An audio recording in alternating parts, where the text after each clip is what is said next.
pour perdre l'Église du Seigneur qu'il s'est acquise par son propre sang.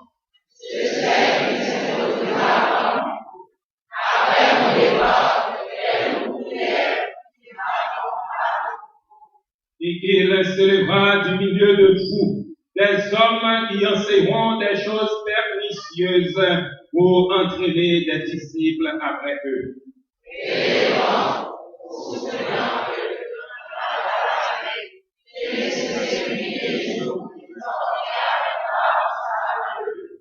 Et maintenant, je vous recommande à Dieu et à la parole de sa grâce, à celui qui peut édifier et donner l'héritage avec tous les sanctifiés.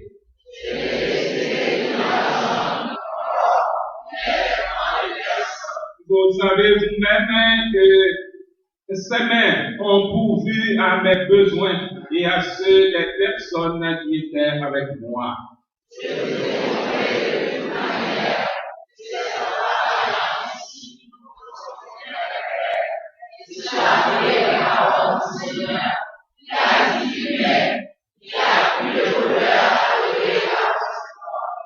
Après avoir ainsi parlé, il se mit à genoux et il pria avec eux tous ensemble.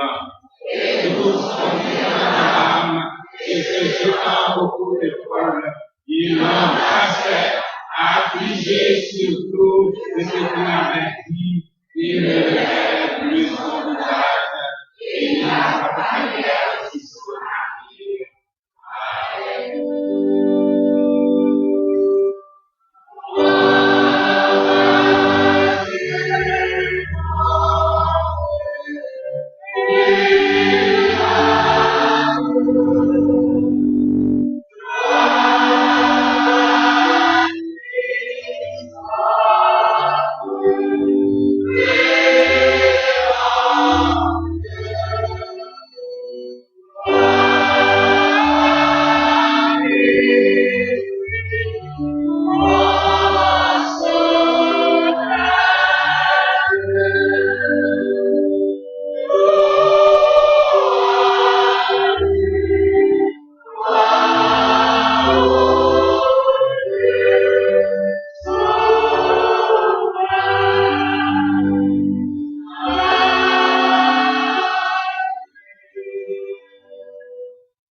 Merci, enseignant. Et nous animons maintenant les chorales, les élus du ciel de notre congrégation de Montréal, partie désert de notre congrégation de Blanchard et harmonie silencieuse de notre congrégation de Savonnerie et qui en une choralisation sous la baguette du maestro Alphonse Faustin qui chante pour nous, c'est une nécessité. Je vous rappelle que nous sommes depuis la première église baptiste de Port-au-Prince à l'heure de la célébration de notre deuxième culte de moisson missionnaire pour cette année 2014 sur le thème Prêcher l'évangile, une nécessité pour l'église, 1 Corinthiens chapitre 9, le verset 16.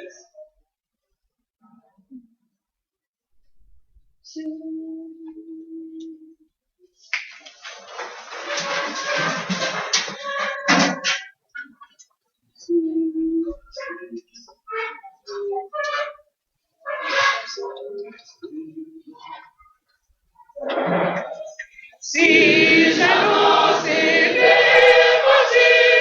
si j'annonce la bonne nouvelle, ce n'est pas pour moi, c'est mon devoir. C'est le sujet de moi.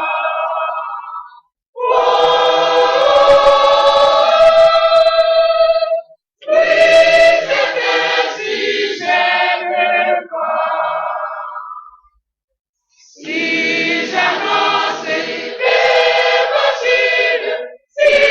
j'annonce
chorale du maestro Elisabeth intervient dans son premier numéro.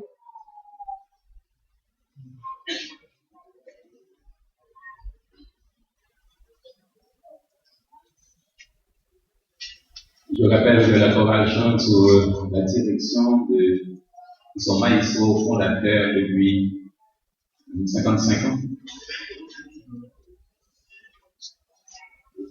Moïse Abraham.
rappelle au frère Internet, suivi depuis le sacré de la première division au Port-au-Prince, le deuxième culte dans le cadre de cette activité marquant la moisson missionnaire. Nous allons faire la lecture de la parole de Dieu. Nous lirons le chapitre 2e. Nous lirons les 12 premiers versets.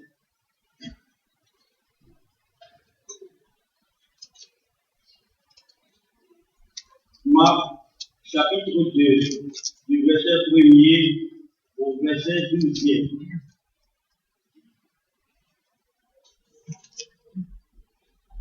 Marc, chapitre 2, du verset 1er au verset 12e. Quelques jours après, Jésus revint à Capharnaüm. On a appris qu'il était à la maison. Et il s'assembla un si grand nombre de personnes que l'espace devant la porte ne pouvait plus les contenir. Il leur annonçait la parole. Les gens vinrent à lui, amenant un paralytique porté par 4 hommes. Comme il ne pouvait l'aborder à cause de la foule, il découvrit le toit de la maison où il était et il descendit par cette couverture le lit sur lequel le paralytique était assis. Jésus, voyant leur foi, dit au paralytique: mon enfant, tes péchés sont pardonnés. Il y avait là quelques scribes qui étaient assis et qui se disaient au-dedans d'eux: comment cet homme parle-t-il ainsi? Il va seul. Qui peut pardonner les péchés si ce n'est Dieu seul? Jésus, ayant aussitôt connu par son esprit ce qu'il pensait au-dedans d'eux, leur dit: pourquoi avez-vous de telles pensées dans vos cœurs? Lequel est le plus aisé de dire au parrain ici: tes péchés sont pardonnés, ou de dire: lève-toi, montrons-lui une marche? Or, afin que vous sachiez que le Fils de l'homme a sur la terre le pouvoir de